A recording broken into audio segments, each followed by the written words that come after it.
Mexico tonight, where Mexican prosecutors have now filed charges tonight in the kidnapping of those 4 Americans, 2 of them killed. And today, the striking image, they lined up the suspects. Matt Rivers in Mexico City again tonight. Welcome back.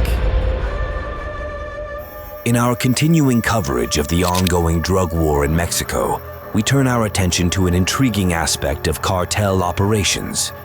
Despite being fierce rivals, the Jalisco New Generation Cartel, or CJNG, and the Sinaloa Cartel are known to share suppliers for synthetic drug precursors. Here's an in-depth look at how this unusual cooperation plays out. Both the CJNG and the Sinaloa Cartel rely heavily on precursor chemicals to manufacture synthetic drugs like fentanyl and methamphetamine. These essential chemicals are often sourced from international suppliers, particularly in China and India. Given the limited number of suppliers who can discreetly fulfill large orders, both cartels frequently use the same sources. The global nature of these supply networks means economies of scale come into play. Large, consistent orders from these suppliers reduce costs and help evade suspicion from regulatory authorities, maintaining a steady flow of necessary chemicals. Sharing suppliers can also spread the risk. If one supplier is compromised by law enforcement, the disruption impacts both cartels. This incentivizes them to maintain a level of cooperation or a non-interference policy in these critical areas. Investigations have revealed that legitimate businesses in both Mexico and the US are used to acquire and distribute these precursor chemicals. Figures like Francisco Pulido Coracero have been implicated in using legitimate companies to mask the acquisition and distribution of these chemicals. In a recent statement, U.S. Attorney General Merrick B. Garland emphasized the importance of these precursor chemicals to the CJNG's operations and the collaborative efforts between U.S. and Mexican authorities to bring Pulido Coracero to justice. Despite their rivalry, the necessity to secure a steady supply of essential chemicals fosters a level of cooperation between the CJNG and the Sinaloa Cartel. This pragmatic approach ensures the continued flow of materials necessary for their drug manufacturing and distribution enterprises. So, do you know how rival cartels like the CJNG and the Sinaloa Cartel end up sharing suppliers for synthetic drug precursors? Both the CJNG and the Sinaloa Cartel require large quantities of precursor chemicals, which are essential for producing synthetic drugs like fentanyl and methamphetamine. These chemicals are often sourced from a limited number of suppliers in countries like China and India. Due to the high demand and the need for discretion, these cartels often end up using the same suppliers. The suppliers benefit from large, consistent orders, which help them avoid suspicion from authorities. For the cartels, this means reduced costs and a reliable supply of the necessary chemicals. Logistical channels and routes, including ports, warehouses, and transportation networks, often overlap due to their strategic importance. Now let's see how this shared supply chain affects law enforcement efforts. It complicates them. When suppliers serve multiple cartels, law enforcement actions against one cartel can inadvertently disrupt the operations of another. The recent extradition of Francisco Pulido Coracero highlights how law enforcement agencies in the US and Mexico are working together to tackle this issue. Pulido Coracero's extradition is a significant step in disrupting these operations. He and his associates used legitimate businesses to acquire and distribute precursor chemicals, masking their illicit activities. This demonstrates the sophisticated strategies employed by these cartels to sustain their drug production and distribution. 3 legally constituted companies are currently under investigation for their role in supplying fentanyl precursors to these cartels. Operating under the guise of legitimate businesses, these companies are crucial nodes in the illegal drug manufacturing network. They import essential chemicals for producing synthetic drugs, which are then diverted to clandestine labs run by the cartels. The CJNG, led by Nemesio Oseguera Cervantes, also known as El Mencho, is notorious for its violent tactics and significant control over drug trafficking routes.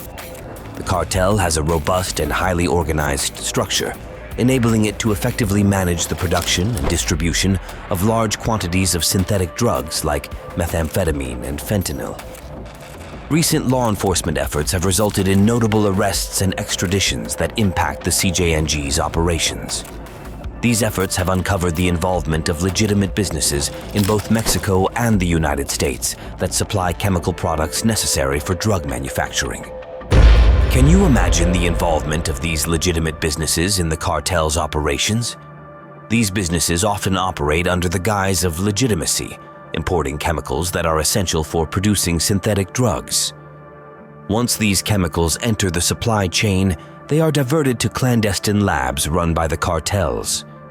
The complexity arises because these businesses appear to comply with regulations on the surface, making it difficult for authorities to distinguish between lawful commerce and activities that facilitate the drug trade.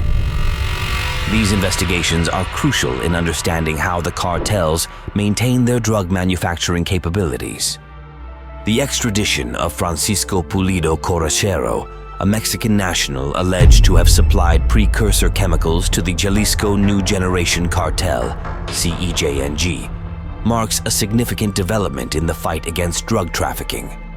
Pulido Coracero was brought to Washington, D.C. to face trial, highlighting the extensive international cooperation required to combat these sophisticated criminal networks.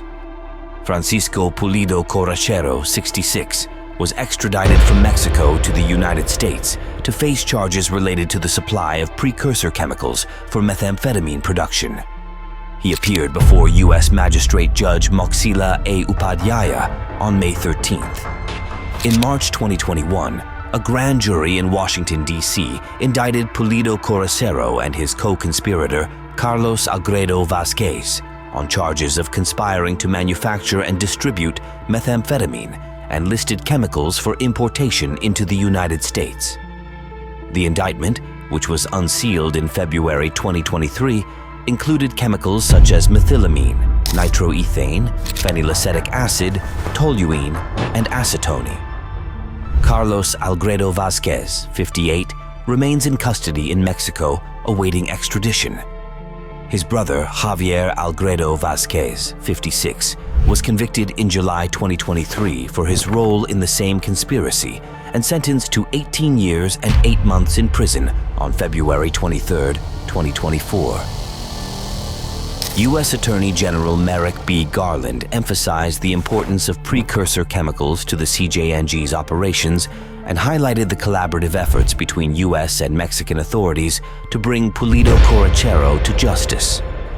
Principal Deputy Assistant Attorney General Nicole M. Argentieri also noted the decade-long conspiracy to distribute methamphetamine and precursor chemicals into the United States, reaffirming the commitment to dismantling drug trafficking supply chains.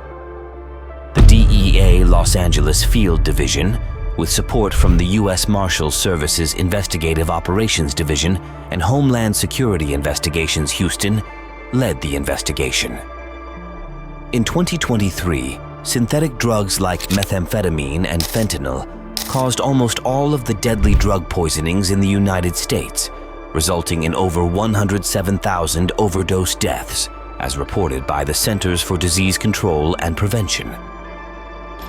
Don Puli's extradition marks a significant step in the U.S. government's efforts to disrupt the synthetic drug supply chain. This includes targeting chemical brokers in Mexico, as well as individual traffickers and the Chinese chemical manufacturers they purchase from. Two individuals, Gredo Vasquez and Pulido Coracero, have been accused of leading roles within the CJNG's extensive drug operations. These activities highlight the cartel's intricate logistics and operational sophistication aimed at sustaining their drug trafficking enterprise. Gredo Vasquez is purportedly a central figure in the CJNG, responsible for orchestrating the logistics and coordination necessary for the large-scale production of methamphetamine. Pulido Coracero, on the other hand, is implicated in the cartel's distribution network.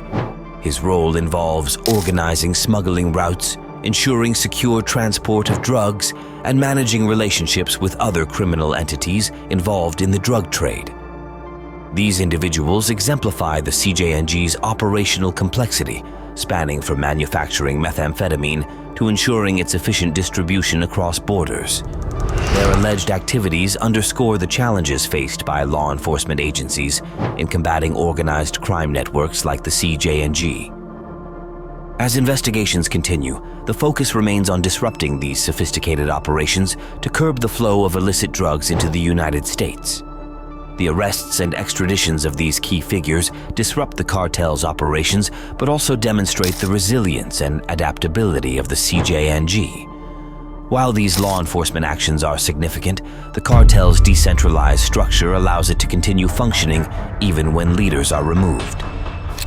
The involvement of legitimate businesses in supplying drug precursors indicates a broader issue of regulatory oversight and the need for international cooperation in combating the illegal drug trade. The ongoing investigations and law enforcement efforts against the CJNG and its associates highlight the complex interplay between legal and illegal activities in the drug trade. The cooperation between rival cartels in sharing suppliers, the involvement of legitimate businesses, and the roles of individuals like Greto Vasquez and Pulido Coracero show us the multifaceted nature of the challenge faced by authorities in dismantling these powerful criminal organizations.